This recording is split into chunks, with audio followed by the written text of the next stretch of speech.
Hello everyone, a very good morning and welcome to Byju's government exam prep. This day in history की series में आज हम 16 अक्टूबर की history के बारे में डिस्कस करेंगे। 16 अक्टूबर के इतिहास के बारे में आज हम दिस डे इन हिस्ट्री की सीरीज में चर्चा करेंगे। इसके साथ ही हम कुछ प्रैक्टिस क्वेश्चंस देखेंगे और साथ ही कुछ प्रीवियस ईयर क्वेश्चंस भी डिस्कस करेंगे। तो चलिए शुरुआत करते हैं। हिस्ट्री ऑफ 16 अक्टूबर 16 अक्टूबर के इतिहास में सबसे पहला पॉइंट है 1905 अर्थात 1905 का। 1905 में 16 अक्टूबर को अर्थात आज के दिन बंगाल का पार्टीशन हुआ था। Bengal was partition by lord Curzon. Lord Curzon के द्वारा बंगाल का विभाजन किया गया था। तो 1905 में बंगाल का जो पार्टीशन हुआ था उसे बंगाल का पहला विभाजन बोला जाता है। तो आपको ध्यान रखना है कि 16 अक्टूबर 1905 को बंगाल का विभाजन हुआ था। उस समय हमारे भारत के वॉइसरॉय थे लॉर्ड कर्जन। इसके अलावा ये जो विभाजन है इसकी घोषणा जुलाई 1905 में ही की जा चुकी थी। ये जो बंगाल का पार्टीशन किया गया था ये अंग्रेजों की डिवाइड एंड रूल पॉलिसी के अंदर किया था। इसमें क्या किया गया था कि जो मुस्लिम ईस्टर्न एरिया है उसको हिंदू वेस्टर्न एरिया से अलग कर दिया गया था। तो यहाँ पर आप देख सकते हैं कि जो वेस्टर्न एरिया था, जो पश्चिमी क्षेत्र था, वहाँ पर हिंदू मेजॉरिटी थी और जो पूर्वी क्षेत्र था, जो ईस्टर्न एरिया था, वहाँ पर मुस्लिम मेजॉरिटी थी। और इन दोनों क्षेत्रों को विभाजित कर दिया गया था ताकि डिवाइड एंड रूल की जो पॉलिसी है उसको इम्प्लीमेंट किया जा सके। और इस पार्टीशन के बाद में जो हिंदू थे उनके द्वारा काफ़ी ज़्यादा इसका विरोध किया गया था, जिसके बाद में इंडियन नेशनल कांग्रेस के द्वारा स्वदेशी मूवमेंट की भी शुरुआत की गई थी। कुछ मुस्लिम भी थे जिनके द्वारा इसका विरोध किया गया था। और इस बंगाल के पार्टीशन के बाद में 1906 में ये देखा गया कि मुस्लिम लीग की स्थापना हो गई थी ढाका में। डेट थी 30 दिसंबर और इसकी स्थापना हुई थी ढाका में। ये कुछ इंपॉर्टेंट पॉइंट है जो आपको याद रखने हैं। तो आप यहाँ पे देख सकते हैं कि 1905 में बंगाल का जो विभाजन था वो एक प्रकार से अंग्रेजों की डिवाइड एंड रूल पॉलिसी के अंदर हुआ था, जिससे ये देखा गया बाद में कि 1906 में मुस्लिम लीग की स्थापना हुई, अर्थात एक प्रकार से वो हिंदू और मुसलमानों को विभाजित करने में सफल हुए थे। लेकिन उसके बाद में जब स्वदेशी आंदोलन आगे बढ़ा और ये जो विभाजन है इसका विरोध बढ़ता गया, तो उसके बाद में 1911 में 1911 में ये देखा गया बंगाल का जो पार्टीशन है उसे रद्द कर दिया गया। इसके बाद बंगाल को डिवाइड किया गया था, लेकिन पहले की तरह रिलीजियस बेसिस पे नहीं किया गया था बल्कि लैंग्वेज के बेसिस पे किया गया था। लिंग्विस्टिक बेसिस पे बाद में बंगाल को विभाजित किया गया था। यहाँ पर आपको ध्यान रखना है कि 1911 में जब पार्टीशन रद्द हो गया था उस समय भारत के वॉइसरॉय थे लॉर्ड हार्डिंज जी। और इसके बाद ब्रिटिश इंडिया की जो कैपिटल थी, ब्रिटिश इंडिया की जो राजधानी थी वो कलकत्ता से हटाकर दिल्ली कर दी गई थी। कलकत्ता से दिल्ली ट्रांसफर हो गई थी 1911 में ही ब्रिटिश इंडिया की राजधानी। ये भी आपको ध्यान रखना है। लेकिन यहाँ पर पार्टीशन के परिणाम ये हुए कि कुछ हद तक कम्युनल डिवाइड जो है हिंदू और मुस्लिम के बीच में वो होना शुरू हो गया था।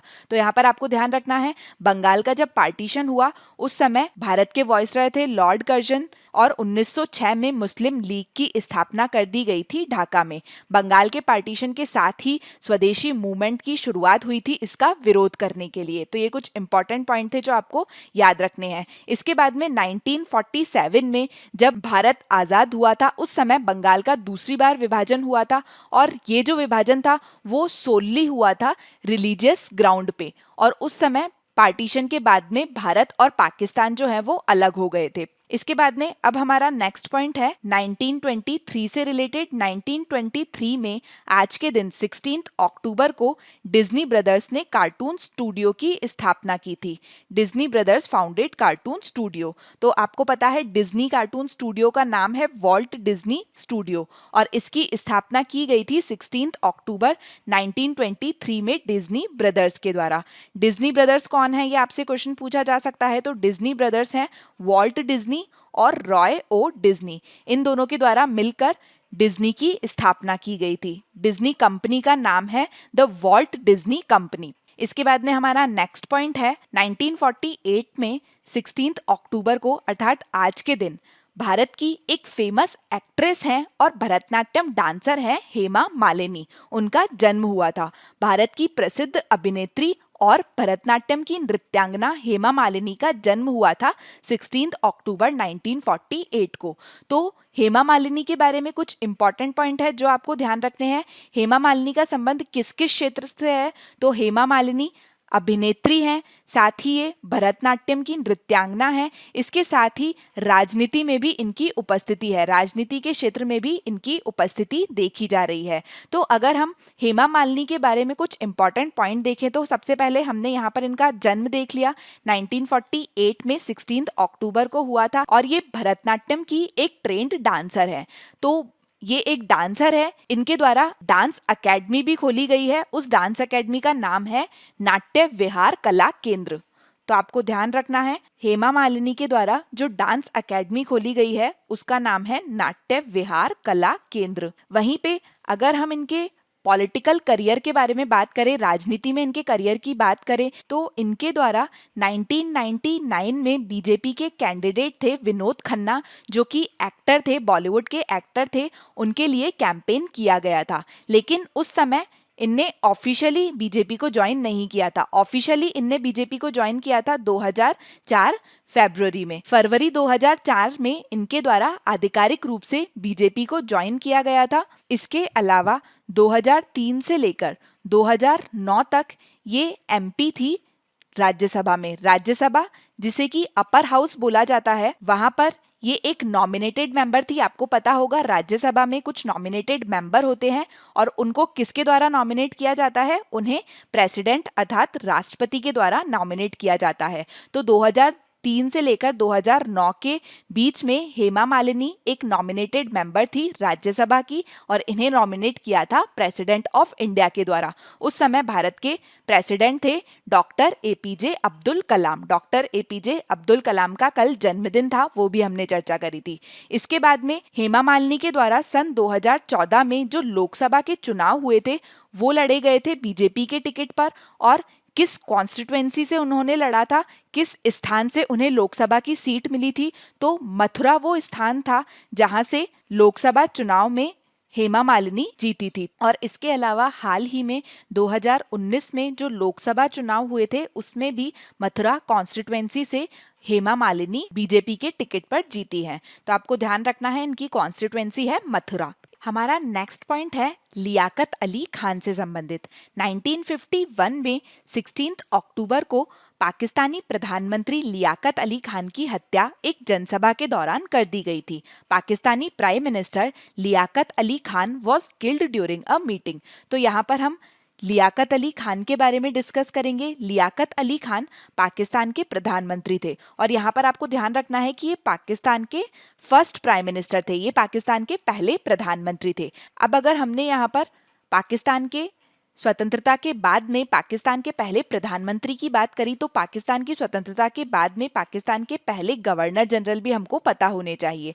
पाकिस्तान की स्वतंत्रता के बाद पाकिस्तान के पहले गवर्नर जनरल थे मोहम्मद अली जिन्ना। यहाँ पर आपको एक चीज और पता होनी चाहिए कि पाकिस्तान को स्वतंत्रता प्राप्त हुई थी 14 अगस्त को। 14 अगस्त को पाकिस्तान अपना स्वतंत्रता दिवस मनाता है। भारत के द्वारा 15 अगस्त को अपना स्वतंत्रता दिवस मनाया जाता है, लेकिन पाकिस्तान के द्वारा 14 अगस्त को अपना स्वतंत्रता दिवस मनाया जाता है। वहीं पे लियाकत अली खान की मृत्यु हुई थी 1951 में 16 अक्टूबर को एक पब्लिक मीटिंग के दौरान इनकी हत्या कर दी गई थी। और ये स्थान जहां पर इनकी हत्या हुई थी वो स्थान है रावलपिंडी। ध्यान रखना है, रावलपिंडी में लियाकत अली खान की हत्या कर दी गई थी। इसके बाद में हिस्ट्री ऑफ 16 अक्टूबर अर्थात 16 अक्टूबर के इतिहास में अगला पॉइंट है हरगोबिंद खुराना से संबंधित। हरगोबिंद खुराना एक नोबेल पुरस्कार विजेता है, नोबेल पुरस्कार से सम्मानित किया गया है इन्हें। तो नोबेल पुरस्कार के बारे में आपको पता होगा कि नोबेल पुरस्कार को दुनिया का सर्वश्रेष्ठ पुरस्कार माना जाता है और 1968 में हरगोबिंद खुराना को दवा और शरीर विज्ञान के लिए चिकित्सा के क्षेत्र में नोबेल पुरस्कार से सम्मानित किया गया था। Hargobind Khorana was awarded the Nobel prize in the field of medicine for medicine and physiology. तो आपको ये नाम ध्यान रखना है, हरगोबिंद खुराना। इसके बाद नोबेल प्राइज एक बहुत ही प्रेस्टिजियस अवार्ड है, तो इससे रिलेटेड जितने भी इंडियन नेम्स हैं, जितने भी भारतीय लोग हैं जिन्हें अब तक ये पुरस्कार मिला है, हम उन सभी के बारे में यहाँ पर चर्चा करेंगे और ये देखेंगे कि उन्हें नोबेल पुरस्कार कब मिला है, क्यों मिला है और किस क्षेत्र में मिला है, जो कि इम्पोर्टेंट है एग्जाम के पॉइंट ऑफ व्यू से। तो एक लिस्ट देखते हैं हम भारतीय नोबेल पुरस्कार विजेताओं की, इंडियन नोबेल लॉरेट्स की हम एक लिस्ट देखते हैं। तो इसमें हम सबसे पहले देखेंगे कि वो भारतीय नागरिक कौन से हैं जिनने नोबेल पुरस्कार जीता है। इसके बाद में हम ये देखेंगे कि वो कौन व्यक्ति हैं जिन्हें नोबेल पुरस्कार मिला है, जिनका जन्म भारत में हुआ था लेकिन बाद में उनके द्वारा किसी दूसरे देश की सिटीजनशिप ले ली गई। और इसके साथ ही हम भारतीय मूल के वो कौन से व्यक्ति थे जिन्हें भारतीय पुरस्कार मिला है, उन सभी के बारे में चर्चा करेंगे। तो Indian citizen who won the Nobel prize, Nobel पुरस्कार जीतने वाले भारतीय नागरिकों में सबसे पहले बात की जाती है रविंद्रनाथ टैगोर की। रविंद्रनाथ टैगोर को सन 1913 में नोबेल पुरस्कार मिला था साहित्य के क्षेत्र में, नोबेल प्राइज इन लिटरेचर। तो यहाँ पर आपको ये चीज ध्यान रखनी है कि रविंद्रनाथ टैगोर वो पहले भारतीय थे जिन्हें नोबेल पुरस्कार से सम्मानित किया गया था। और यही नहीं, ये सिर्फ पहले भारतीय नहीं थे बल्कि ये पहले नॉन यूरोपियन थे जिनको लिटरेचर के क्षेत्र में, साहित्य के क्षेत्र में नोबेल पुरस्कार से सम्मानित किया गया था। इनको नोबेल पुरस्कार क्यों मिला था? तो इनका एक पोयम का कलेक्शन है जिसका नाम है गीतांजलि। गीतांजलि के लिए इन्हें साहित्य के क्षेत्र में नोबेल पुरस्कार से सम्मानित किया गया था। तो आपको ध्यान रखना है, रविंद्रनाथ टैगोर वो पहले भारतीय थे जिन्हें नोबेल पुरस्कार से सम्मानित किया गया था सन 1913 में। इसके बाद में सीवी रामन को 1930 में नोबेल प्राइज से सम्मानित किया गया था, नोबेल पुरस्कार से सम्मानित किया गया था फिजिक्स के क्षेत्र में। भौतिक विज्ञान में नोबेल पुरस्कार से सम्मानित किया गया था सीवी रामन को 1930 में। तो ये पहले भारतीय फिजिसिस्ट थे जिनको नोबेल पुरस्कार से सम्मानित किया था। इन्हें इनकी जो स्टडी थी, इनका जो कार्य था लाइट स्कैटरिंग के क्षेत्र में, उसके लिए इन्हें सम्मानित किया गया था। और लाइट स्कैटरिंग के क्षेत्र में इनके द्वारा जो कार्य किया गया था उसमें एक प्रभाव के बारे में बात की जाती है जिसे बाद में इन्हीं के नाम पर रमन इफेक्ट बोला गया, रमन प्रभाव बोला गया, और इसके लिए इन्हें नोबेल पुरस्कार से सम्मानित किया गया था।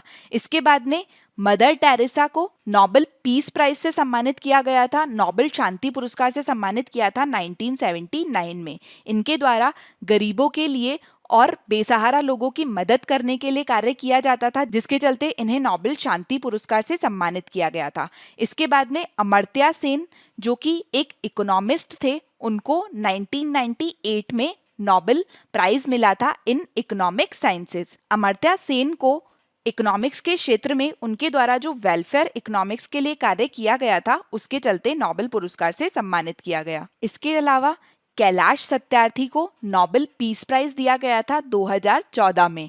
कैलाश सत्यार्थी को नोबेल शांति पुरस्कार मिला था सन 2014 में। यहाँ पर आपको ध्यान रखना है कि कैलाश सत्यार्थी ने अपना नोबेल पीस प्राइज शेयर किया था मलाला यूसुफजई के साथ में, जो कि पाकिस्तान की थी, और इन्हें नोबेल प्राइज मिला था इनके द्वारा जो स्ट्रगल की गई थी against the suppression of children and young people and for the right of all children to education. तो इसलिए इन्हें नोबेल पीस प्राइज, नोबेल शांति पुरस्कार से सम्मानित किया गया था। इसके बाद में अभिजीत बैनर्जी को 2019 में Nobel prize in economic sciences मिला है, इकोनॉमिक साइंसेज में नोबेल पुरस्कार मिला है। इसके बाद में हम डिस्कस करेंगे कुछ Indian born Nobel laureate, Bharat में जन्मे नोबेल पुरस्कार के विजेताओं के बारे में। इनका जन्म भारत में हुआ था लेकिन बाद में ये दूसरे देश में चले गए। तो इसमें सबसे पहले हम बात करेंगे हरगोबिंद खुराना की, जिनकी हमने अभी बात करी 1968 में। इन्हीं से हमारा ये जो नोबेल पुरस्कार का डिस्कशन का पॉइंट है ये शुरू हुआ था। तो हरगोबिंद खुराना को नोबेल पुरस्कार मिला था मेडिसिन के क्षेत्र में। ये आपको ध्यान रखना है, 1968 में इन्हें नोबेल पुरस्कार मिला था और ये भारत में जन्मे हुए थे। इसके अलावा सुब्रमण्यम चंद्रशेखर को नोबेल प्राइज मिला था फिजिक्स में। भौतिकी के क्षेत्र में नोबेल पुरस्कार मिला था, इन्हें नोबेल पुरस्कार मिला था 1983 में।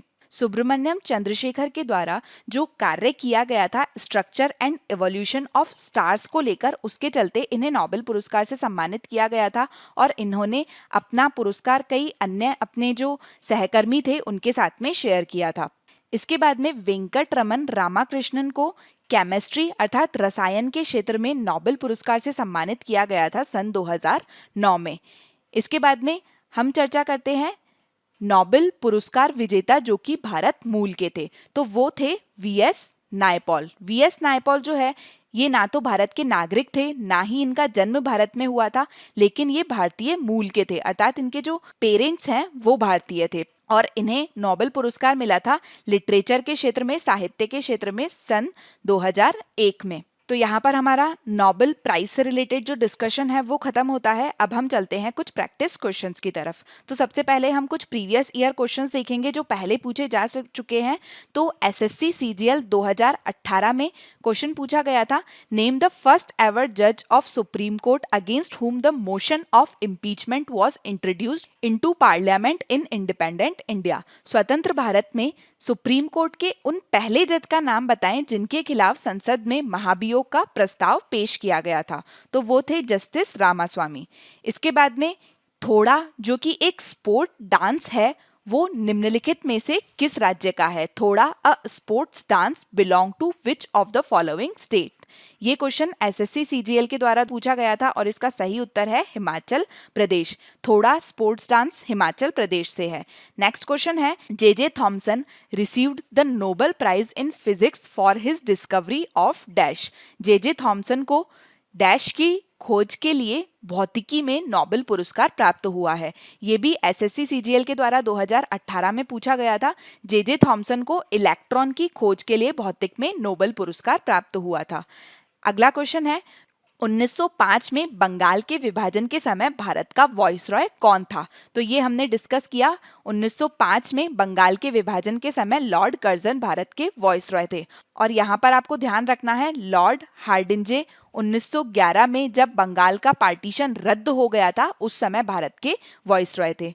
नेक्स्ट क्वेश्चन है, who was the first prime minister of Pakistan? Pakistan के पहले प्रधानमंत्री कौन थे? तो ये थे लियाकत अली खान और इसके अलावा मोहम्मद अली जिन्ना जो हैं वो पाकिस्तान की स्वतंत्रता के बाद में पाकिस्तान के पहले गवर्नर जनरल थे। अगला क्वेश्चन है, what is the name of biography of Hema Malini? Hema Malini की जीवनी का नाम क्या है? तो हेमा मालिनी की जीवनी का नाम है Hema Malini beyond the dream girl और इसे लिखा गया है एक जर्नलिस्ट जो कि राइटर बन गए थे राम कमल मुखर्जी उनके द्वारा। राम कमल मुखर्जी के द्वारा हेमा मालिनी की बायोग्राफी अर्थात हेमा मालिनी की जीवनी लिखी गई है जिसका नाम है Hema Malini beyond the dream girl. Hema Malini को ड्रीम गर्ल के नाम से भी जाना जाता है। तो यहाँ पर हमारा आज का डिस्कशन खत्म होता है। Thank you so much for today's discussion. I hope you like the session. Please like, share and subscribe to our channel. Thank you so much.